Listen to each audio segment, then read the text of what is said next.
চাঁদপুরে ফসলের মাঠে পাকা সোনালী ধানের মৌ গন্ধ, বিস্তীর্ণ জমিতে এখন আমনি সমারোহ।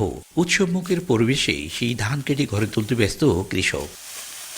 গেল কয়েক বছর জলাবদ্ধতা, প্রাকৃতিক দুর্যোগ ও নিম্নমানের ধান বীজের কারণে ফলন কম হলেও এবার চিত্র ভিন্ন। অনুকূল আবহাওয়া, উচ্চ ফলনশীল জাত ব্যবহার এবং সার ও কীটনাশকের সঠিক ব্যবহারে চলতি মৌসুমে জেলায় আমন ধানের বাম্পার ফলন হয়েছে। প্রত্যাশিত ফল পেয়ে খুশি কৃষকেরা। যদিও কৃষি উপকরণের দামও বাড়ায়, ধানের ন্যায্য দাম নিয়ে শঙ্কিত কৃষকেরা।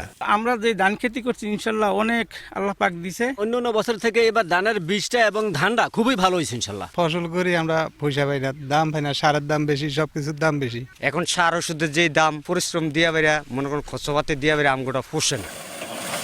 স্থানীয় কৃষি সম্প্রসারণ অধিদপ্তর বলছে, এবার লক্ষ্যমাত্রার চেয়ে হেক্টর প্রতি উৎপাদন বেড়েছে। আমাদের ফলন ভালো, পোকামাকড় আক্রমণও কম ছিল। আমরা যখন মাঠে গেছি তখন বাদামি গাছ ফুড়ে তো মাজরা পোকা এই ধরনের আক্রমণ কম ছিল, যার ধরুন আমাদের চাঁদপুরে এবার আমন ধানের ফলনটা ভালো। চাঁদপুর সেচ প্রকল্প ও মেঘনা ধনাগদা সেচ প্রকল্প মিলিয়ে জেলায় চলতি মৌসুমে প্রায় ৩৫,০০০ হেক্টর জমিতে আমনের উৎপাদন হয়েছে। সরকারিভাবে প্রতি কেজি ধানের দাম ৩৪ টাকা ও চাল ৫০ টাকা নির্ধারণ করা হয়েছে। ফারুক আহমদ, সময় সংবাদ, চাঁদপুর।